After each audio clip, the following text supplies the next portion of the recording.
All right. Hi, everyone. Welcome to our Youth Advisory Board chat. My name's Michael. We're really happy you're joining us today. This is going to be posted online. So we are here talking today about resilience. I know 2020 was crazy. We're in 2021 right now. So we have a treat. We have Jake, Emily, and Allie, fellow Youth Advisory Board members here to give you the real scoop on how to keep things moving when times are tough. So I'm going to have Emily, Jake, and Allie just say a quick introduction, and then we'll get things started. My name is Emily Ball, and I am a member of the Youth Advisory Board, and I'm 28 years old, and I'm from Wallingford, Connecticut. Thanks, Emily. Hi, I'm Allie, and I will be 29 on the 23rd this month. And I'm from Stratford, Connecticut. Hello, my name is Jake Shumbo. I am 22, and I am from Colchester, Connecticut. Thanks, Jake. All right, so first question, Emily, going to you first. Can you share with us maybe one of your biggest failures and how you dealt with it? Oof. My biggest failures. I have a lot to choose from. Well, one that I have to say that, is more of a personal / academic failure that I sort of still regret is I was going through some mental health challenges in one of my early college semesters, and I totally bombed an exam, and my professor very kindly suggested that I could retake the exam, but because of my mental state, I refused, and that sort of brought my grade down or something along those lines. So I still really regret not advocating for myself and owning up that mental health can be wonky sometimes and that I was given a second chance. So my advice to anyone that will be battling that sort of thing is if someone offers that to you, take them up on it. Don't be like me. That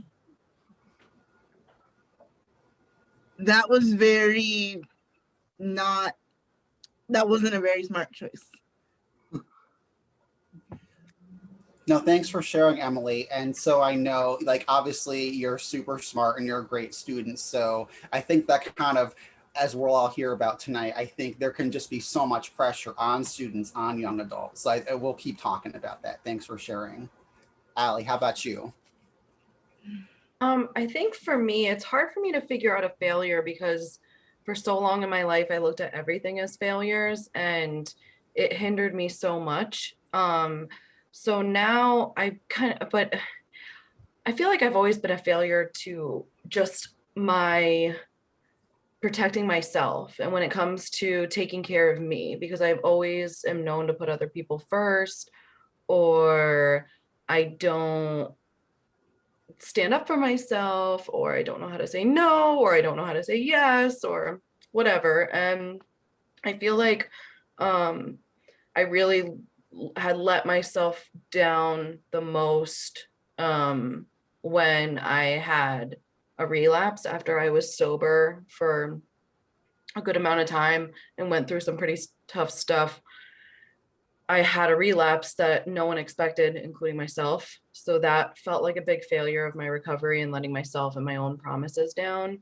But I think I don't see it as a failure anymore because I learned from it and I grew from it, and now I'm able to help other people. So it's a lot less frightening to look back on. I'm able to look at the growth, and now I look at it as being a stepping stone for where I needed to be in a better place. Mm.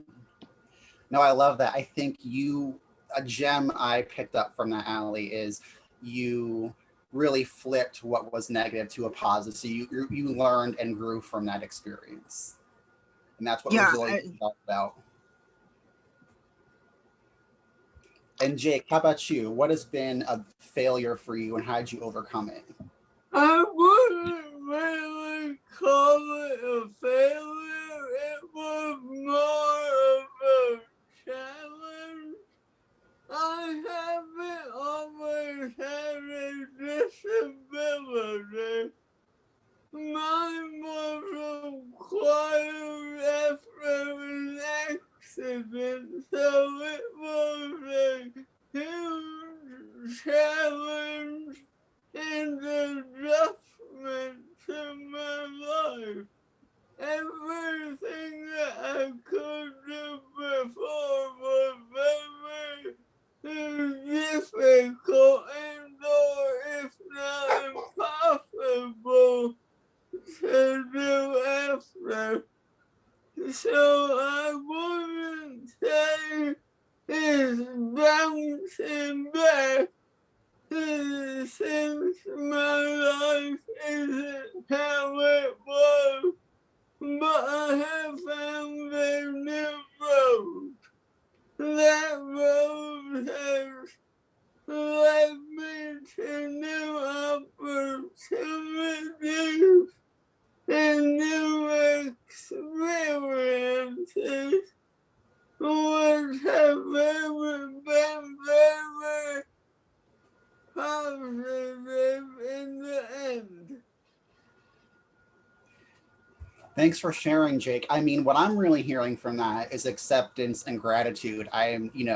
You had a lot that happened to you, Jake. And, from just everything you're sharing, anyone who knows you knows you're just a super positive guy. You're always ready for the next thing upcoming, the next whatever's going on. So I think you're very inspired. You're all inspiring to anyone who's going to be watching this. So thanks, Jake. Thank you. Emily, back to you. Could you share a little bit more about how you cope with pressure? Again, I know we're still in the pandemic. It's been so nuts. Okay. Got this one. The way that I cope with pressure is just tackling it head on. Like I'll see myself in my anxiety because I have generalized anxiety disorder and a mood disorder as well. I'll notice that I'm like slipping and I just, which is not good, but I try to ignore that and like push through it until it gets to be too much. And then after a while, I have to like take a step back and regroup and then come back and then it'll be fine again. But then I remember that like I've been very good. It took me 6 years to graduate college. So I'm very good at handling a lot simultaneously. So I would say that under the right circumstances, I do very well under pressure. I just sometimes forget to take a breath and, take a break every once in a while. And I don't mean to throw you for a new question, Emily, but you shared a lot. You shared about coping skills. You talked about time management. I mean, did that always come easy? Because I know you're obviously, you can handle so much, but was there ever a moment you like didn't have those skills and you needed to learn more? Yeah, I would say, I don't remember exactly, but I would say that there are times and there have been times and there still are sometimes, not so much anymore, that I really do struggle with like time management because I'm more of like a yes person. Like I'll say yes to like literally anything regarding anything in a professional context rather. And like I don't realize when to say no, and then But then I've learned that there are certain things that have to be put on the back burner, and then I just, like, the time management is really works well, because if I have 2 important things to get done, I'll do one in order of importance, and then I'll tackle the other one. That's kind of how I've worked through school. Like, that's how I got all my assignments done and things of that nature. That's great. You really learn to prioritize. I had to learn that one, and I still need help in kind of, doing what's important and not letting something slip. Allie, how about you? Can you share? Oh, yes, Emily? Oh, sorry. It also helps that, I set reminders for myself all the time. I do the same thing. Yeah. The amount of reminders I have consistently on my phone and in sticky notes is unreal, and I'll still forget. It's ridiculous. Siri is my friend because I always just shout something into my phone and say, hey, remember this at this time. I think I can relate to a lot with what Emily said about just remembering to breathe. For coping, I always thought that the whole idea of breath work, I used to mock it. I used to be like, what do you mean you just breathe through this stress? Like, you guys must have some very minimal stress. If you can breathe and it's okay and you're fine afterwards.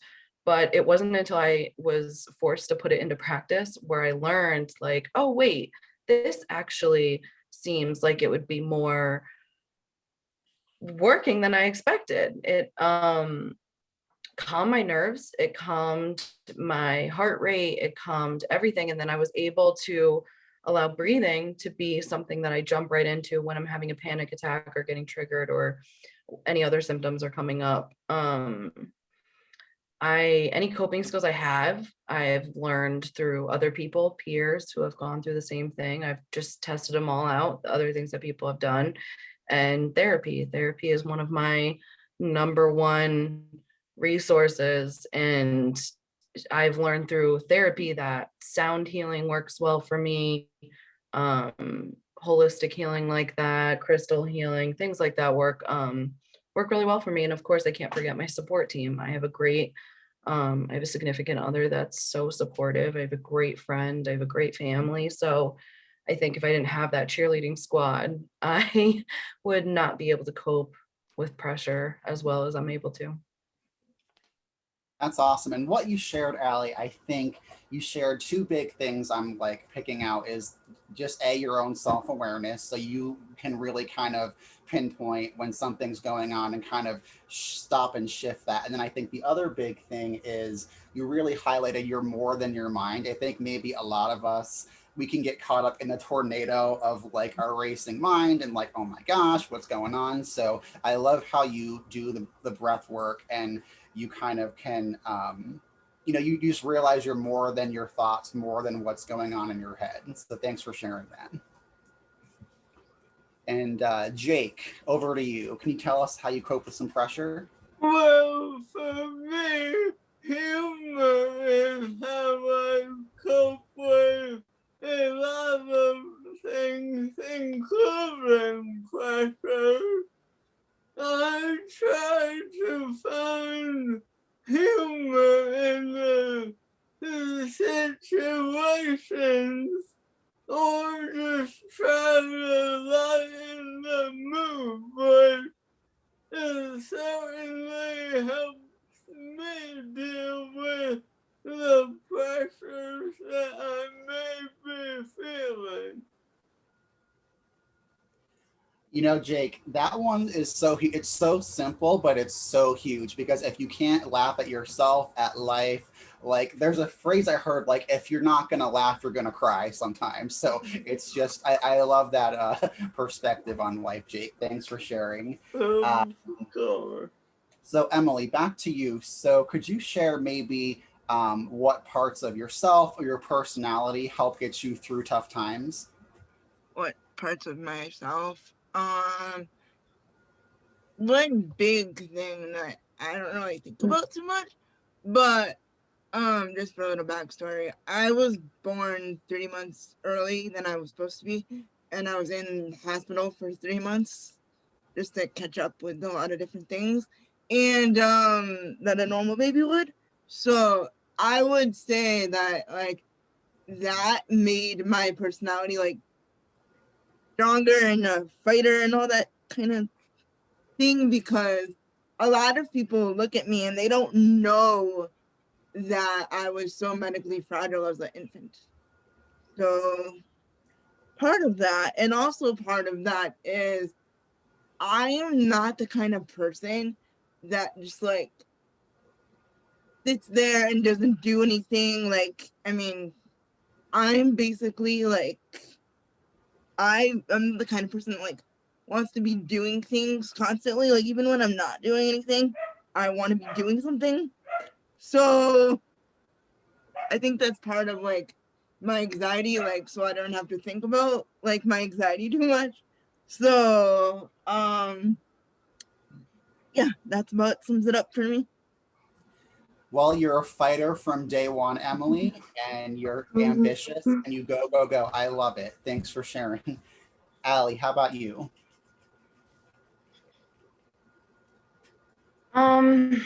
Something, so something that someone wouldn't know, you're saying? Are there any aspects of your personality or just about yourself that really have helped you get through tough times? I know you shared a lot about self-care and awareness. Yeah.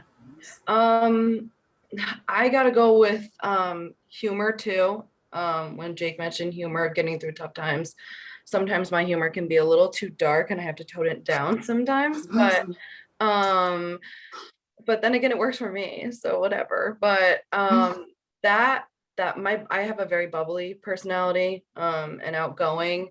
I can be extremely shy and quiet for sure, but that happy bubbly side of me was suppressed a lot throughout my childhood and throughout my teenage years when I was going through a lot.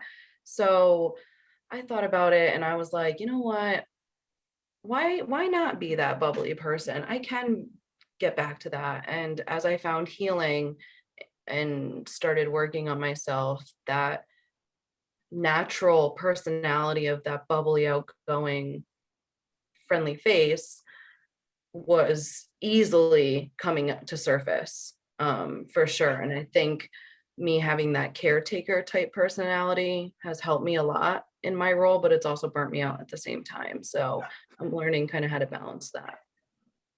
So two things is one, I love that you had a goal and you really set an intention of who you want to become. I think that's such a huge part of personal growth. And I think I agree on humor. I know we're in a professional call, but if you all know me, you guys know like I can have a dark sense of humor too, but I can't really show it right now. So I love it. And Jake, up to you. Can you share maybe anything else about your personality or anything about you that helped you get through tough times? Sure thing. I'm a pretty easygoing person. So I think that has helped me after my accident. Not that I did not have difficult times that weighed heavily on me, but I think being easygoing and finding the humor in the tough situations really helped me. I love it. I think what I take away from that most, Jake, is you already shared about humor, but I think we all know people who can maybe be funny but still be really tough on themselves internally inside their own mind. So I love that you mentioned just being kind to yourself. Like at the end of the day, we live with ourselves, and I think you really have to be your own best friend. And I know it's easier said than done some days, but really getting to that place of treating yourself like you would treat your own best friend or someone you care about. Exactly. Yeah. And so, Emily, back to you. Can you share a little bit about what you do to practice self-care and wellness? Okay. Well, part of my self-care is just this is kind of funny because a lot of people consider it not self-care, but I go on Twitter as a form of self-care, and I also watch a lot of like trashy reality TV, and I hear him, but I play with my dog. So yeah, and I also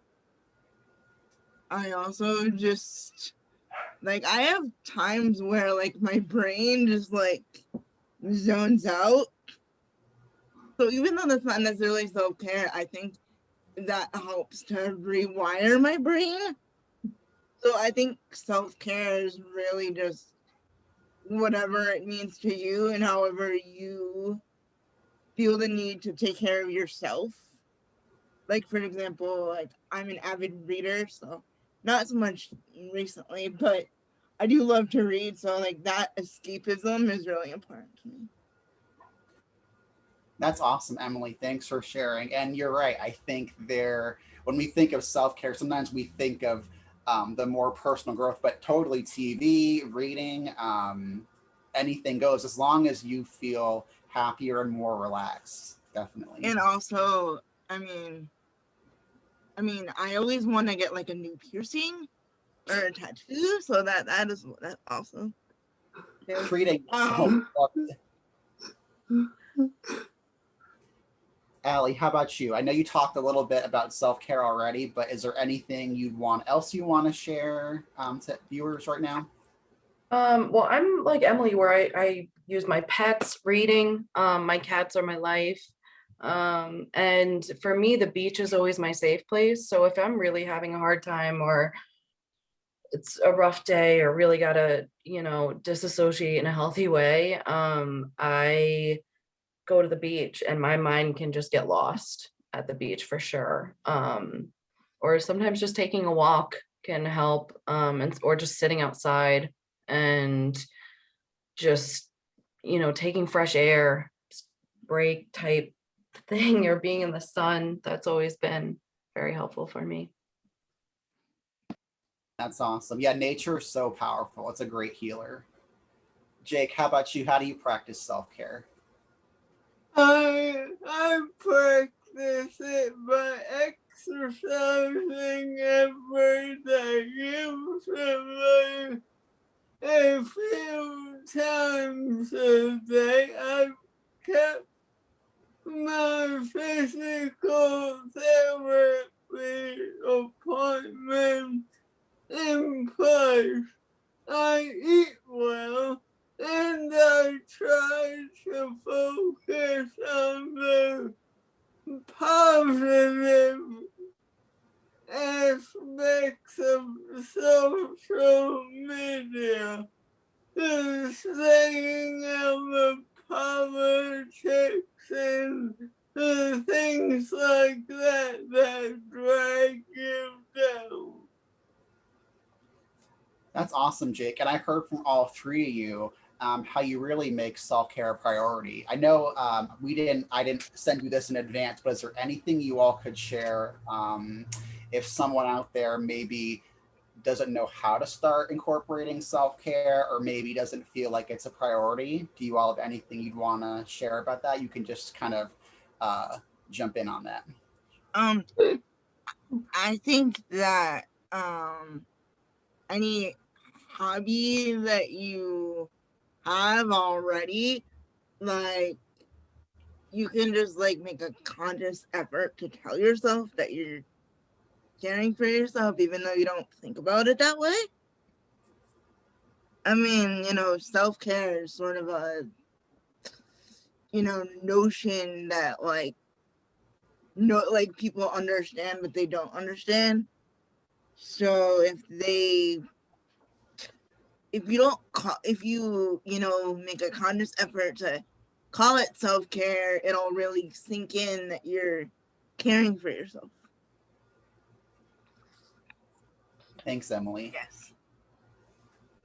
And for You're me, just taking time for yourself to do what makes you feel happy, whether that is listening to your favorite band or eating your favorite meal, playing with your pet, just anything that really enlightens you and makes you smile. I love it, Jake. Thanks so much. I would just say I encourage someone, because I certainly didn't know what self-care was. And I think it looks different every day for people. And sometimes you need more self-care and sometimes you need a little less. And I think to just be open-minded and try different things. Google is your friend. Search for things, ask other people, find out what worked for them and try different things. Don't just try one thing and if it doesn't work, just give up altogether, because it took a while for me to figure out what worked for me, at least. So I definitely encourage people to just keep on going. I love it. I loved how you were creative, Allie, and you didn't give up and you didn't like try one thing. If it didn't quite work out for you like you wanted, you didn't just like toss your hands up and say, like, forget this. So thanks for sharing that. Emily, back to you. Is there any advice you'd want to give youth and young adults out there who are listening on how they can build resilience? Build resilience. Okay. Well, part of that is like, don't give up when people are trying to dissuade you from certain things. For example, and I know I've brought this up several times, but it really affected me, so that's why I talk about it all the time. Well, I had a teacher in high school who told me that I would be better off as a Walmart greedo than as, someone who went to college. So, and I really didn't like her after she said that. So, and long story short, like, the reason I use her as an example in these types of panels is because, like, me being able to speak to all of you and everyone that will be listening is that, I'm proof that I went through school, even though everyone in high school was basically telling me, oh, you don't need high school, you'd be good at Walmart. Like, it's very upsetting that, like, people think that people with disabilities or mental health challenges are only good in, like, jobs that really don't fit them. I think it's like a really downer to their self-esteem and self-worth. That's huge, Emily. What you shared about expectations, I think we all talked about tonight, is set positive expectations for yourself. But I think this is a whole nother separate panel we can do. But expectations for youth and young adults with disabilities and mental health challenges, etc., Absolutely. all inclusive. So because that's huge, and I'm really happy you realize that all the haters out there, that's not true, and you're awesome. Thanks for sharing, Emily. You're welcome. And Allie, how about you? Any advice you want to give to youth and young adults listening? Yeah, to know that you're going to go through whatever school age you might be in right now, and you may think that that's it and that's how life is going to be. And I'm here to tell you it's not. It's not going to get stuck. You're not going to be stuck.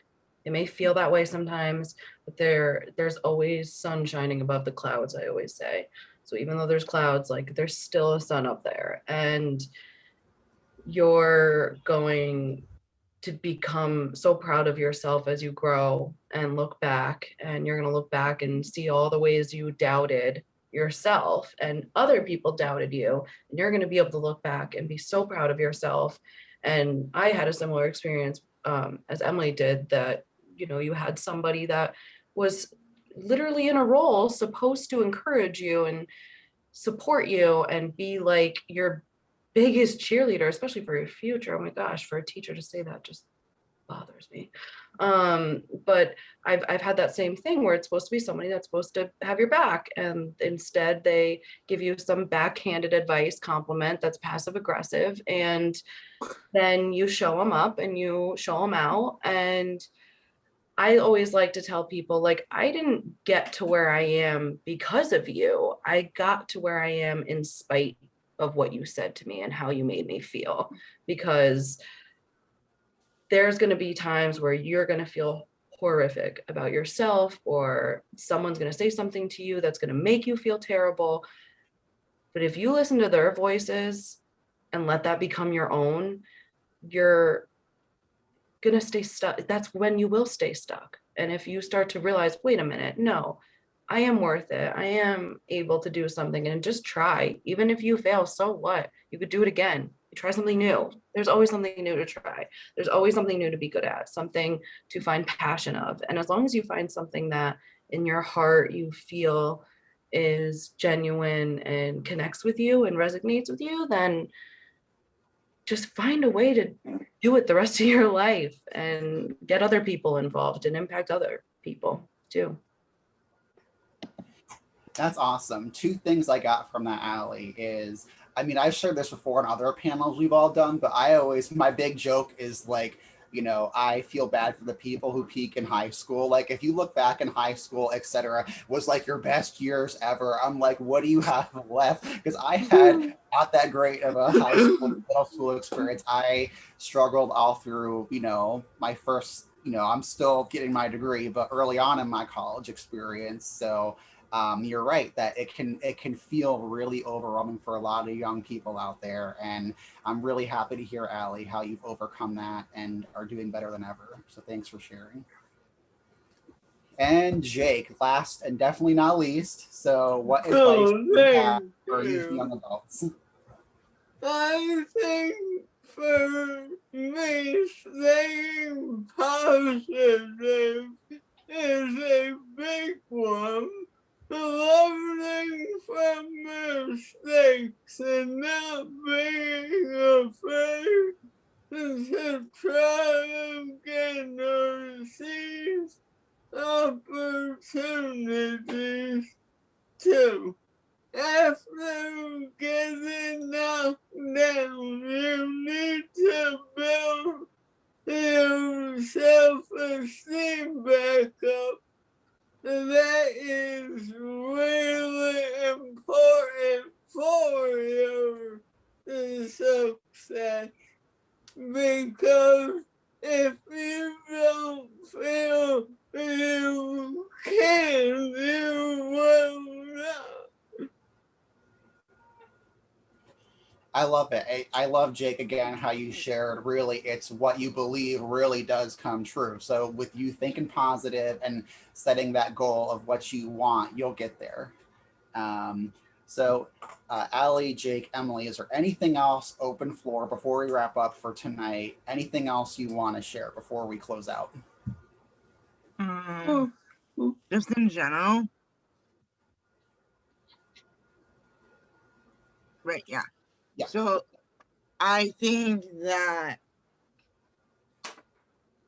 what a lot of people don't like, people that don't have disabilities or mental illnesses don't understand is that it's a lot of work to be disabled and a lot of work to struggle with your mental health, and people don't know that because we present in like one way to, like, right now, for example, and then in another way not right now. Like, it's two different, it's like I know this is a really bad analogy, but it's almost like we're like Hannah Montana or something. So, and I know that, the people out there won't know what that is, but I think it's a good, yeah, people need to understand that.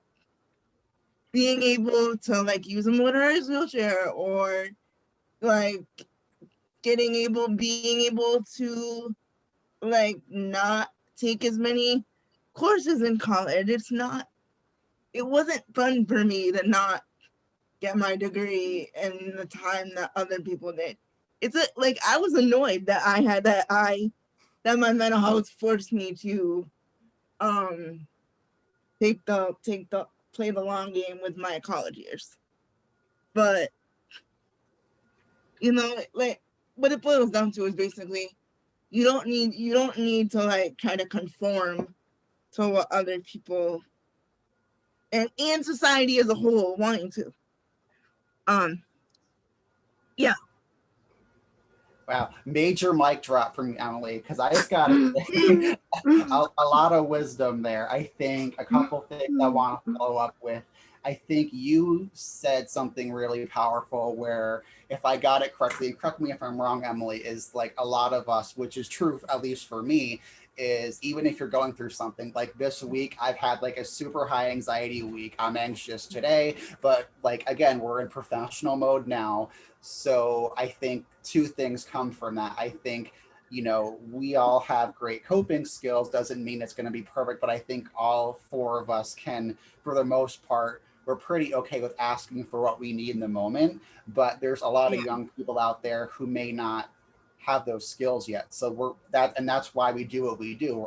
We're going to definitely be in 2021 doing this super huge push of making sure young people are supported. But then the other part of that, Emily, is I think letting others know, especially we all mentioned professionals, teachers, I think there should be a culture of like it being okay to ask direct questions. Like we all have those real chats, like, like every summer, I'm talking about us New Englanders, we have those like fireside chats about life. It might be like a superstar, and you have those super deep, powerful conversations. We need those more often, where people are like, not how you doing, it's how are you really doing, and that's when you like spill the beans. You know what I'm saying? Yeah.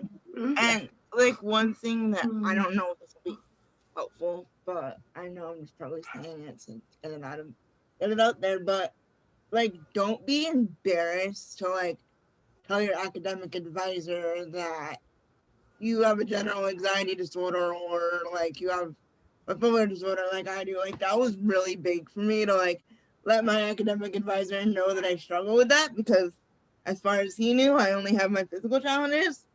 So like don't be afraid to tell the people that need to know about your mental health disorders, because your mental health disorders really impact you more than you think. So true. Allie, is there anything you want to share? Open floor. Not really. Everybody kind of got what I said. Emily killed it right there. But really that's right, that don't be afraid. You can be your own best advocate. There are so many times where I don't realize that I'm going to be the only one that will stick up for myself, and if I don't, no one will. So it might be scary, but you can do it, and there's going to be someone that is going to be influenced by it. I've had plenty of people either message me on social media, alone, or just come up to me or text me or whatever and say, hey, I know I didn't say it out loud, but everything you just said right there, I feel the same way. And I'm so glad somebody said it, because I couldn't. And so, don't be afraid to be that person that sticks up for yourself and sticks up for what's right, because that will grow your character, and your character is going to get you far in life. So it's like the ripple of the pond. You threw the first stone, Allie, and then it rippled outwards. So I think we all can be the person who, throws the first stone, takes the first action, and makes some changes. Jake, anything you want to share? Yes, just remember, regardless of your situation, believe in yourself. You are strong and powerful enough to handle your otherwise it would not happen. I love it, Jake. And with that, I think we covered so much tonight. I want to thank Emily, Allie, Jake. Thanks so much for being awesome, like you all always are. Tonight's been a lot of fun. A lot of people are going to learn from this. So I'm going to shut off the recording, and thanks so much.